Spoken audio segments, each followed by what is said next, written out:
Hey, Indians, Jeremy Fuel here, Superintendent at Mrs. Senewa. Hey, wanted to give a couple updates from last night's meeting. We had a referendum meeting at the Gas City Performing Arts Center last night from 6 to 8 p.m. Appreciate everyone that was able to attend. A lot of great community input on both sides and all sides of this capital referendum and operating referendum process. Appreciate the input. I think we're up to roughly around 150 plus votes at this point in time. We have to input the paper votes that we received that were not part of the QR code. We have to input those. We're working on that today. We're going to continue to input those. So first and foremost, again, I want to thank everybody that was able to attend for that.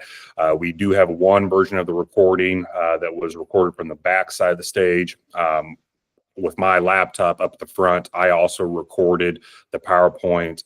So that is going to be uploaded today as well. So there'll be two different versions of the recording. I know the audio is not the greatest, but hopefully the one from my computer may be a little bit better.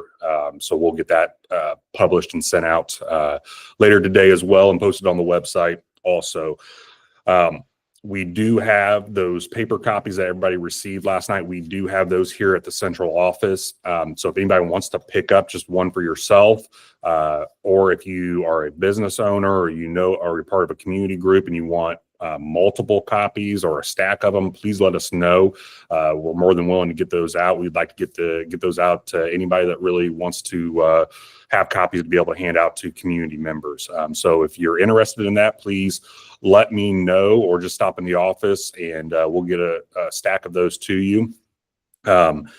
People are still going to be able to vote during the entire month of April, either via the QR code, the link on the website, or you can do a paper vote as well. If you do complete it by the paper, pencil paper copy, just bring that completed copy in, give it to us, and we'll manually input that into the spreadsheet.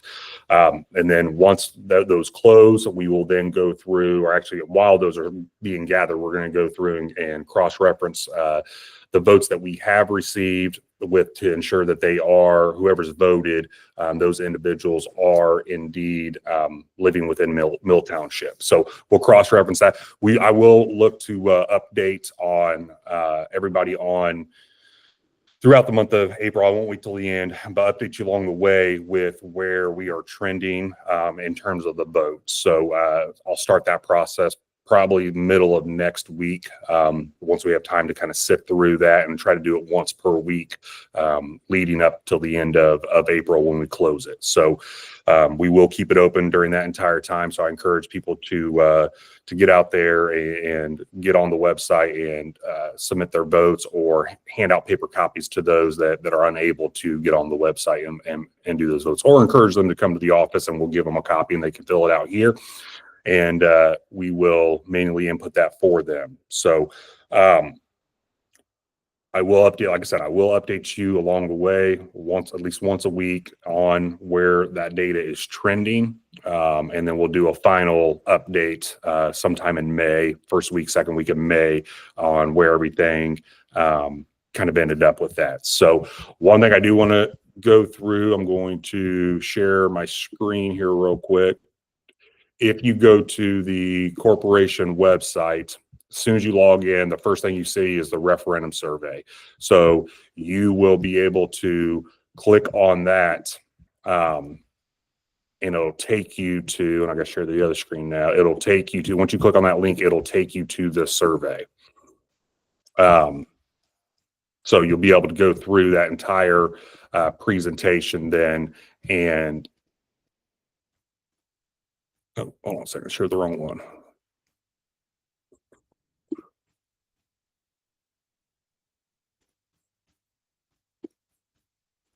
There you go. That's the right one. So when you click on that link, it'll take you to this survey right here that you will be able to input your email, first name, last name, address, phone number.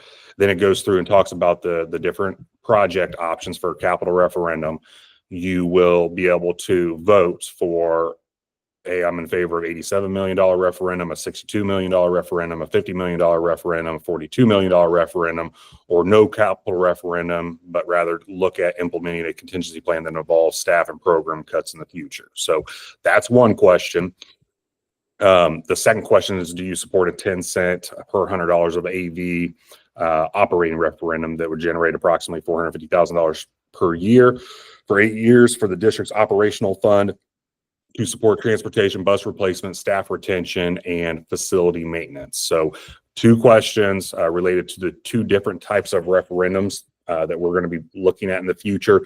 Like I mentioned last night, they're pending changes in the legislation. We won't know for sure until the end of April, early May. The way the law is currently written, we can go fall of 2025. I would anticipate that legislation is going to change to force us to go fall of 2026. But even if that legislation doesn't change and we are allowed to go to fall of 2025, I do think it's in the best interest of the district and the community to go ahead and wait till the fall of 2026, no matter what, for this to go to a community vote. So those are things that we're going to continue to talk about with the board, irregardless of what changes and happens with legislation. So I wanted to put that information out for everyone. Again, I encourage you to come to the office, pick up these paper copies, get them out to as many people as you want that are interested in them. This is made available on the website as well, obviously. And encourage people to fill this out as much as possible so we can get as good of a sample population to know where people stand prior to anything being put on a future ballot. So hope this information is helpful.